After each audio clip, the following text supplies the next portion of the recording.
우리에게 주신 하나님 말씀은 에스라서 4장 1절부터 10절까지의 말씀입니다.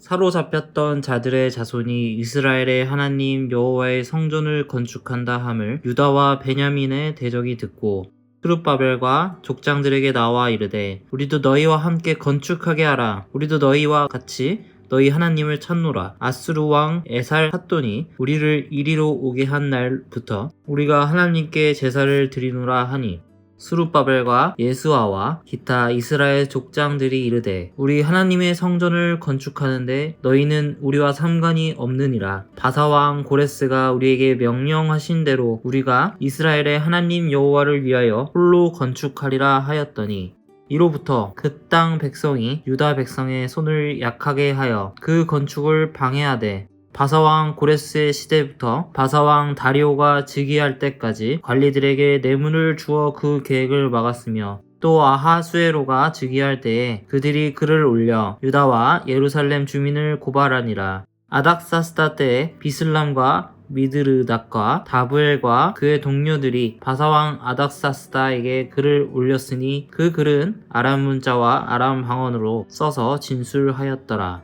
방백 르흠과 서기관 심세가 아닥사스다 왕에게 올려 예루살렘 백성을 고발한 그 글에 방백 르흠과 서기관 심세와 그의 동료 디나 사람과 아바사 사람과 다블레 사람과 아바세 사람과 아렉 사람과 바벨론 사람과 수산 사람과 대해 사람과 엘람 사람과 그 밖의 백성 곧 존귀한 오스나빨이 사마리아 성과 유브라데강 건너편 다른 땅에 옮겨둔 자들과 함께 고발한다 하였더라. 아멘. 기원전 586년 바벨론의 침공으로 다윗 왕조가 멸망하고 하나님의 임재의 상징인 하나님의 성전이 무너질 때 하나님의 택한 백성 이스라엘의 역사는 이제 끝이다. 아마 이스라엘 백성들도 주변 국가들도 모두 그렇게 생각했을 것입니다. 그러나 역사의 주인신 하나님의 섭리는 결코 멈추지 않았습니다.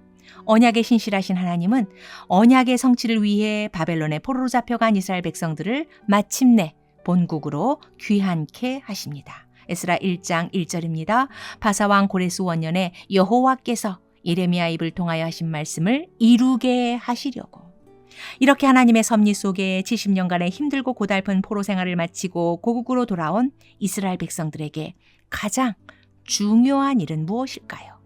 그 무엇보다 가장 우선되어야 할 것은 바로 무너졌던 선민이라는 정체성, 성전 중심의 이스라엘 신앙 공동체를 회복하는 것이었기에 하나님의 임재의 상징인 성전을 다시 짓는 것이었습니다. 그래서 나라를 세우기도 하시고 민족을 멸하기도 하시는 모든 것의 주관자이신 하나님이 또 개입하십니다. 에스라 1장 2절입니다. 바사왕 고레스는 말하노니 하늘의 하나님 여호와께서 세상 모든 나라를 내게 주셨고 나에게 명령하사 유다 예루살렘에 성전을 건축하라. 그리고 마침내 3장 8절부터 10절에 언급하고 있는 대로 예루살렘에 있는 하나님의 성전에 이른 지 2년, 즉 기원전 536년에 여호와의 성전의 기초를 놓게 됩니다. 성전의 기초를 놓음으로 성전 건축이 시작되자 버려졌던 땅, 황폐해진 예루살렘 성전터에 영광과 기쁨과 감사의 찬양과 환호성이 울려 퍼집니다. 그런데 이 역사적인 순간에 우는 사자처럼 삼킬 자를 찾기 위해 늘 혈안이 되어 있는 사단이 결코 가만히 있을 리 없습니다. 성전 기초 공사인 성전의 지대는 완성했지만 본격적인 성전 건축을 시작할 때 대적들이 등장한 것입니다. 오늘 본문 1절입니다. 사로잡혔던 자들의 자손이 이스라엘의 하나님 여호와의 성전을 건축한다 함을 유다와 베냐민의 대적이 듣고, 여기서 유다와 베냐민의 대적은 구체적으로 누구입니까? 2절입니다. 스룹바벨과 족장들에게 나와 이르되 우리도 너희와 함께 건축하게 하라. 우리도 너희같이 너희 하나님을 찾노라. 아수르 왕 에살핫돈이 우리를 이리로 오게 한 날부터 우리가 여호와께 제사를 드리노라 하니.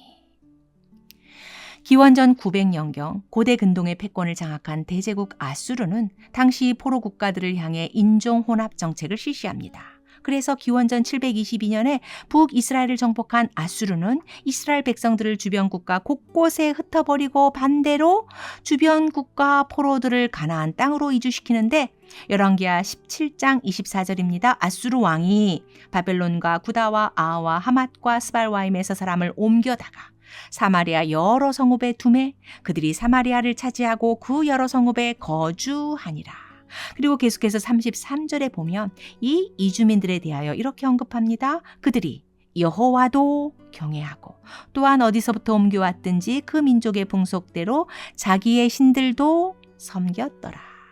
즉 유다와 베냐민의 대적들은 선민의 정통성과 신앙의 순수성을 잃어버린 사마리아 혼혈족들로 그들이 하나님을 찾고 하나님께 제사했다 주장했지만 그들의 이 행위는 그들이 섬기는 만신전의 목록에 여호와를 하나의 신으로 추가하고 여호와를 단지 하나의 우상으로 숭배한 우상 숭배자들에 불과합니다. 그리고 이들은 예루살렘이 옛날처럼 다시 거룩한 신앙 공동체로 분리되는 것을 싫어하는 세력들로 귀한 자들로부터 자신들의 기득권을 지키기 위해서 지금 자신들도 성전 건축에 참여하게 할 것을 요구하고 있는 것입니다. 그러면 귀한 자들은 대적자들의 이 방해를 어떻게 이겨나가야 할까요? 포로 귀한 공동체는 신앙의 정체성을 지키기 위해 토착민들과의 상관성을 포기할 것인지 아니면 그들과의 상관성을 얻기 위해 자신들의 정체성을 포기할 것인지. 학개서 2장을 보면 하나님께서는 수룹바벨과 지도자들을 향해서 혼혈적으로 토착 세력이 된 그들은 하나님 앞에 부정한 자들임을 분명히 지적하십니다. 그래서 수룹바벨을 비롯한 지도자들은 부정한 자들인 이 대적자들을 향해 단호하게 선을 긋는데 3절입니다. 우리 하나님의 성전을 건축하는데 너희는 우리와 상관이 없느니라. 바사왕 고레스가 우리에게 명령하신 대로 우리가 이스라엘의 하나님 여호와를 위하여 홀로 건축하리라. 이렇게 단칼에 거절하자 토착 세력인 대적자들이 잠잠할리 만무합니다. 4절과 5절입니다. 이로부터 그 땅 백성이 유다 백성의 손을 약하게 하여 그 건축을 방해하되 바사왕 고레스의 시대부터 바사왕 다리오가 즉위할 때까지 관리들에게 뇌물을 주어 그 계획을 막았으며 그리고 4장 마지막 절인 24절은 이렇게 언급합니다. 이에 예루살렘에서 하나님의 성전 공사가 바사왕 다리오 제2년까지 중단되니라. 본국으로 돌아온 포로 귀한 공동체는 2년 후인 기원전 536년에 성전 건축을 시작합니다. 그러나 성전 건축은 대적들의 방해로 다리오 왕 제2년인 기원전 520년까지 거의 15년 동안이나 중단됩니다. 그리고 오늘 본문 6절부터 내일 본문 23절까지는 그때부터 50년 후 그리고 70년 후에 일어난 일인데 왜 갑자기 이곳에 삽입했을까요? 15년간 중단되었던 성전 건축은 다리오 왕 2년에 다시 시작하여 4년 후에 완공됩니다. 성전이 완공되었으니 이제 그 다음으로 성벽을 중건해야 하는데 그러나 대적들의 방해는 성벽을 쌓을 때도 끊임없이 그 이후로도 그치지 않고 계속되었음을 강조하고자 하는 것입니다. 그래서 대부분 바벨론 포로 2세대들로 구성된 포로 귀한 자들에게 무엇보다 가장 중요하고 가장 시급한 것은 바로 정체성의 위기를 극복하기 위해 정체성을 바르게 세우는 일이었습니다. 자신들이 누구인지, 낯설기만 한 가나안 땅과 예루살렘이라는 도시가 도대체 그들에게 어떤 의미인지, 그리고 이곳에 왜 성전을 재건해야 하는지. 그래서 70년의 포로 생활을 마치고 본토로 돌아온 포로 귀한 공동체는 삶의 터전을 마련하고 안정된 삶을 구축하기도 전에 제일 먼저 하나님께 예배를 드리고 하나님의 임재의 상징인 성전 재건을 시작했던 것입니다. 포로 귀한 공동체는 성전 중심의 신앙 공동체라는 정체성을 바르게 정립하고 그 위에 확고하게 서 있어야 대적의 그 어떤 반대도, 대적의 그 어떤 방해에도 결코 흔들리지 않고 요지 부동할 수 있습니다.